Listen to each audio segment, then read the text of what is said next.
O que aconteceu? O que você conseguiu apurar de informação aí sobre o Wallace? Ontem, a gente estava acompanhando aqui, e outros colegas da imprensa também, o pessoal da Globo e da Rádio Tatiaia, e aliás, esse hotel aqui que a gente está, eu nunca vi um esquema de segurança tão preparado dessa forma, de forma a dificultar todo o trabalho, né? Porque geralmente a gente pega ali o desembarque de todos, né? E mesmo com o Cruzeiro pedindo autorização, a empresa que cuida da logística também, o segurança falou, se não me comunicar aqui eu não abro o portão, e por aí vai. E tem um registro aí na chegada do Cruzeiro ontem aqui no Hotel Hilton em Guayaquil. E aí, a partir do momento em que chegou, né, a gente só viu o ônibus e o Bruno Faleiro, que é o executivo de comunicação do Cruzeiro, ele veio e passou a seguinte informação, que o volante Wallace, ele estava com a delegação em São Paulo e vinha, né, iria vir com o Cruzeiro aqui para Guayaquil, e que ele tinha retornado a Belo Horizonte por causa de desacatar uma norma de conduta do clube e desrespeitar um companheiro. E por isso o atleta foi afastado da viagem e dificilmente vai voltar a jogar com a camisa do Cruzeiro. A partir disso, e eu vi muita gente aí, o Rodrigo Genta, o próprio Macedo do GE, a gente buscou mais informações para trazer aqui para o nosso espectador na Samuca TV. Esse episódio ele aconteceu, foi ontem. O Wallace, eu não acho que ele foi enviar no próprio grupo que tem jogadores e algum membro aí de departamento de futebol, né? Mas foi lá que ele enviou uma mensagem com críticas a um companheiro de clube, e acho que apagou depois, né? Mas obviamente muita gente viu, e esse foi o motivo que foi levado à diretoria, e a diretoria resolveu pelo afastamento. E acrescentando aí uma informação, não foi o primeiro ato de indisciplina do Wallace, né? E algumas vezes pode acontecer uma coisa ou outra, o clube contorna, mas foi mais um ato aí que aí o Cruzeiro tomou essa decisão. A gente até procurou o staff do Wallace, caso eles queiram se manifestar, porque é importante, né, a gente buscar o outro lado também da história, mas esses são os fatos. Uma reincidência em comportamento, e agora uma crítica, né, uma mensagem enviada, foi no próprio grupo, né? Então tem os jogadores ali, tem alguém de departamento de futebol, e todo mundo visualizou, obviamente, por mais que o atleta apague.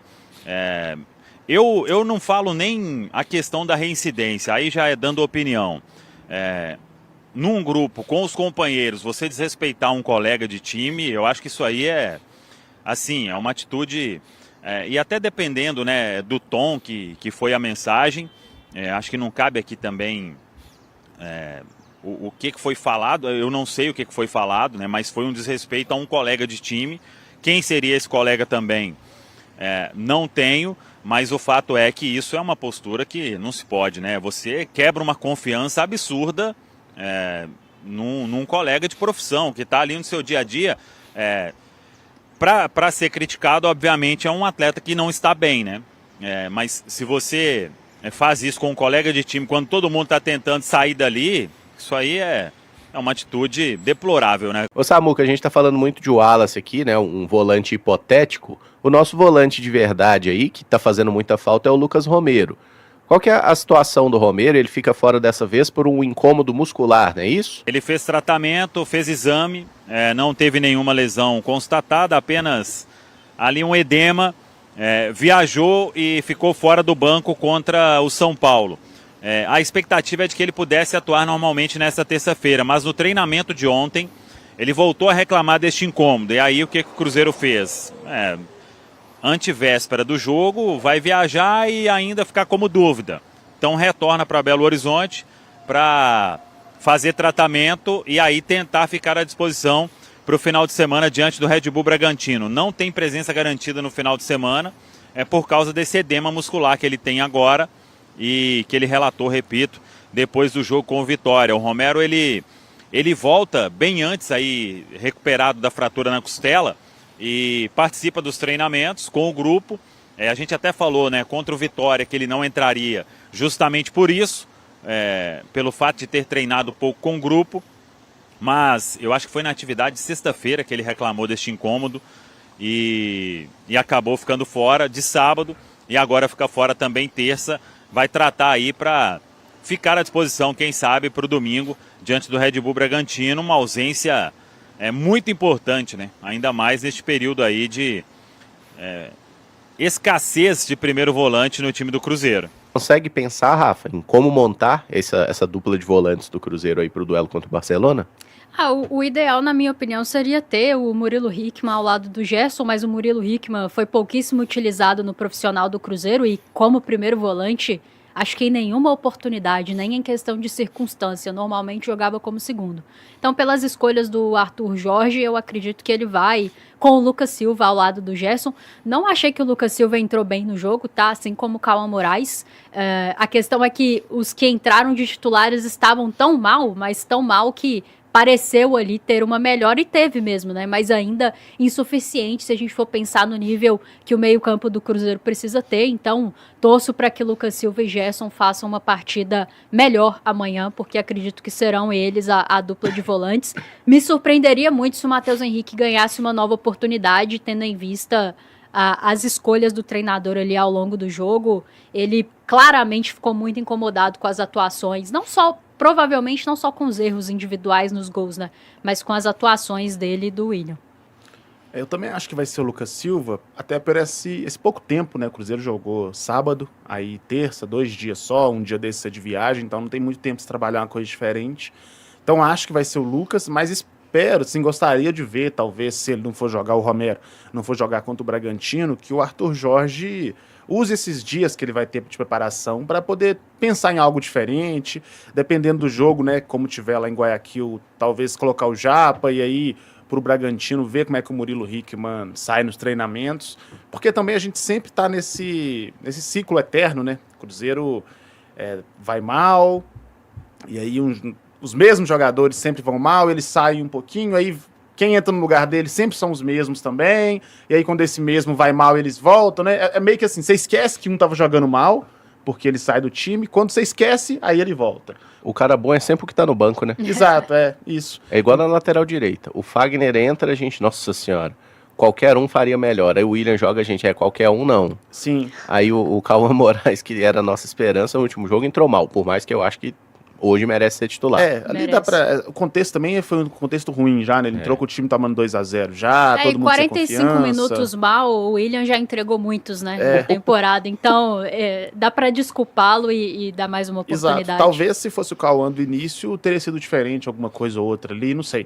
Mas é igual o Lucas Silva, né? Eu acho que ele é um jogador instável. Tem momentos que ele vai bem, tem momentos que ele vai mal, tem momentos que ele é insosso ali em campo. Então, seria interessante a gente sair um pouquinho desse ciclo vicioso e ver uma coisa nova. Quem sabe a gente não acha um jogador interessante, como achou o Kaique ano passado. Sim. Quem sabe a gente não acha um titular, não acha o Murilo Hickman, e daqui a um ano a gente fala, nossa, ainda bem que o Arthur Jorge teve essa sacada de colocar o Murilo, de colocar... O Japa eu não acho que tem a característica de primeiro volante, mas... tentar algo novo e também tentar o cara da posição, porque se existe a posição primeiro volante, se ela é fundamental, se todo mundo procura um bom primeiro volante, é porque realmente ela dá equilíbrio, ela sustenta o time defensivamente, então você ficar jogando com jogadores que não têm essa característica é perigoso, sabe? O Lucas Silva não é um grande marcador, o Matheus Henrique não é, e a gente tá vendo aí o Cruzeiro tomar gol atrás de gol aí, todo jogo, com a pior defesa do campeonato. E o Lucas Silva é extremamente dependente do aspecto físico, né, para conseguir desempenhar bem. Eu sei que todos são, mas no caso do Lucas Silva é muito evidente quando ele tá sentindo o desgaste da temporada. Ano passado foi muito claro, ele precisou ser titular, né, por boa parte da temporada, e foi muito claro quando ele começou a cair em função de desgaste. E esse ano, em relação à preparação física do Cruzeiro, é um dos jogadores que mais claramente sentiu. o problema dos primeiros 3 meses da equipe. Então é complicado de... Eu achei que ele entrou numa rotação totalmente diferente do jogo. Melhorou em relação ao Matheus Henrique, porque acho que piorar era difícil.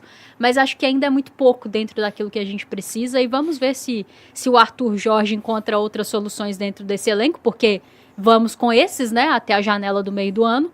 Mas também entendo que os jogadores como Japa, como Murilo Hickman, vão precisar correr um pouco mais nos treinos, vão precisar demonstrar um pouco mais, porque, querendo ou não, quer se goste ou não, hierarquia existe no futebol e sempre vai ser mais difícil para os garotos. Não é só aqui no Cruzeiro, não. Aqui no Cruzeiro parece que é especialmente mais difícil para os garotos. Então que eles possam se doar um pouquinho mais também no dia a dia. Não estou dizendo que eles não estão, mas que façam tudo que está ao alcance deles para merecerem oportunidades, porque tá muito claro que essas oportunidades vão aparecer, porque o elenco do Cruzeiro tem inúmeras lacunas e alguns dos atletas já está muito claro que não podem ser utilizados, e eu acredito que as oportunidades vão aparecer, que eles possam agarrá-las. Aí tem os números de Matheus Cunha no Campeonato Brasileiro até o momento, ó. Essa estatística de defesas por jogo ali, o Léo Vieira, né, que começou na Chape e agora foi pro Bahia, é o goleiro com mais defesas por jogo, 4.4. O Matheus Cunha, por sua vez, é o 21º na lista, 1.3 defesa por partida realizada.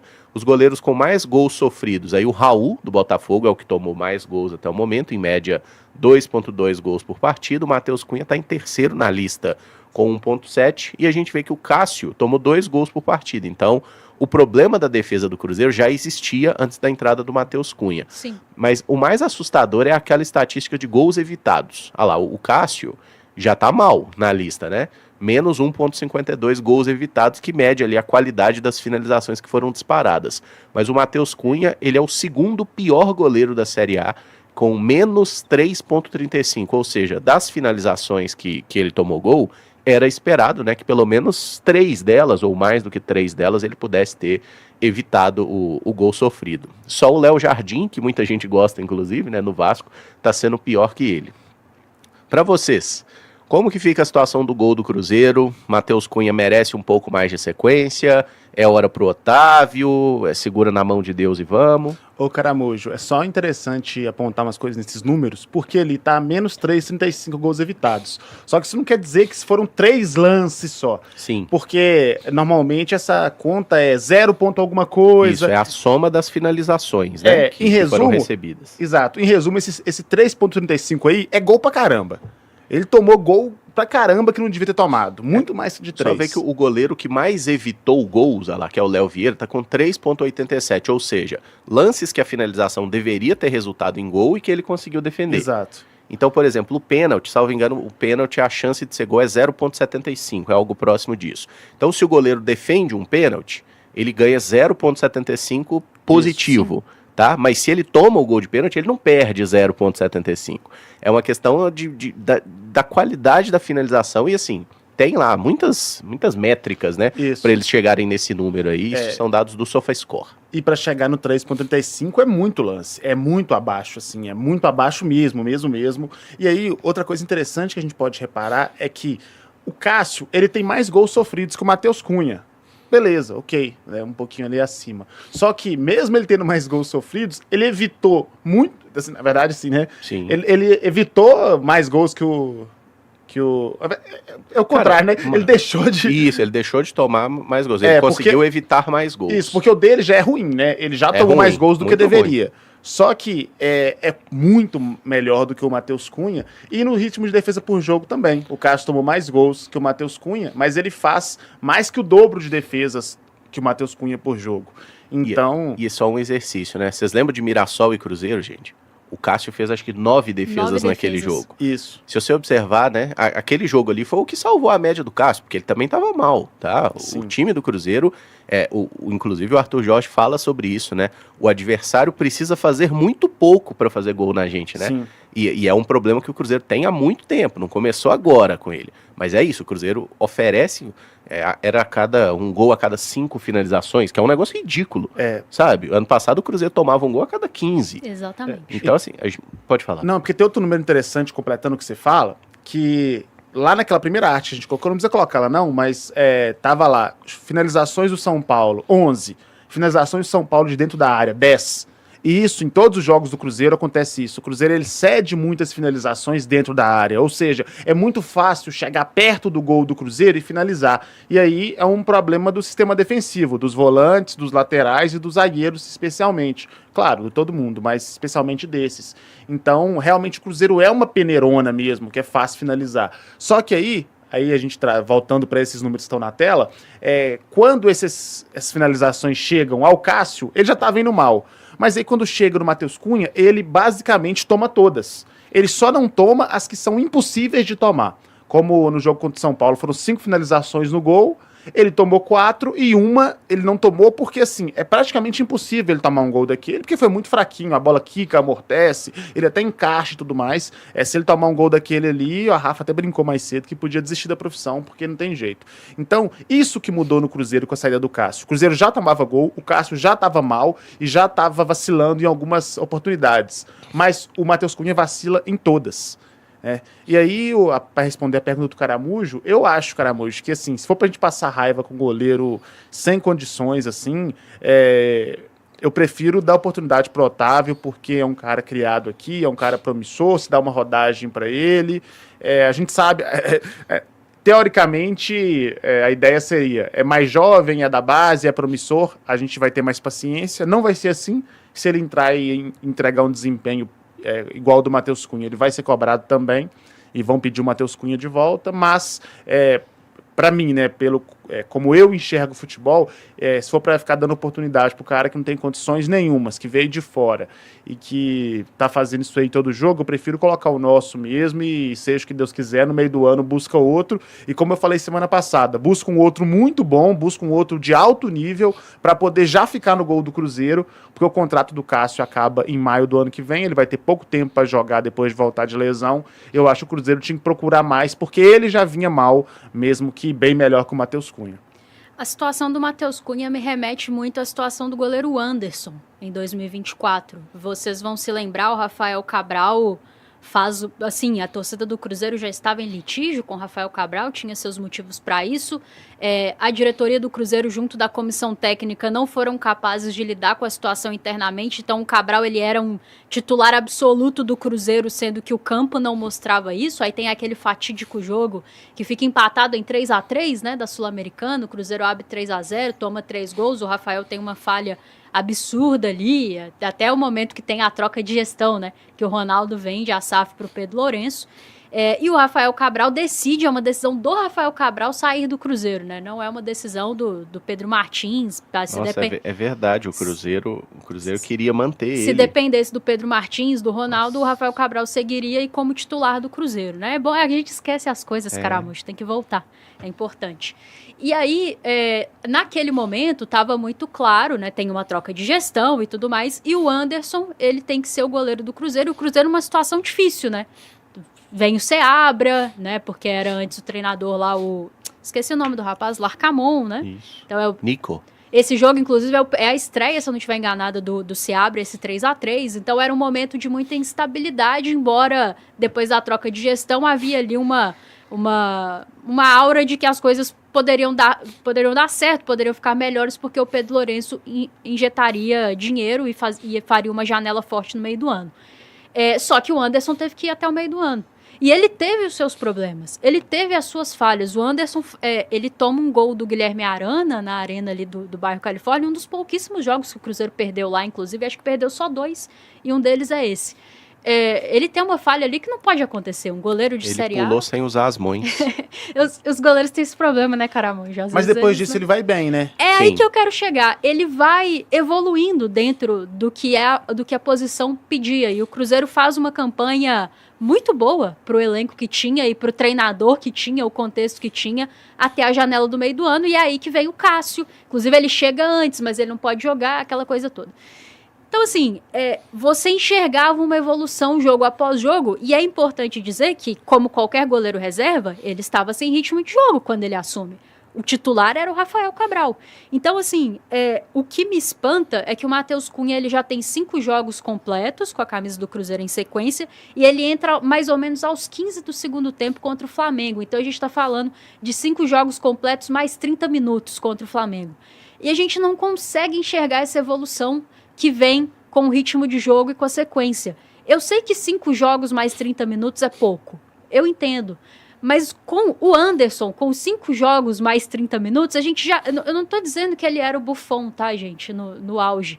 Mas você já enxergava uma evolução. Ele teve os seus erros, por exemplo, nesse jogo, ajudou a comprometer o resultado. O Cruzeiro toma um 3-0 no primeiro tempo, né? Mas ele também teve acertos e ele também ajudou a fazer a campanha. Eu não consigo enxergar a mesma coisa no Matheus Cunha. E isso me dói porque o Cruzeiro, a janela está fechada, não vai conseguir contratar nenhum goleiro agora.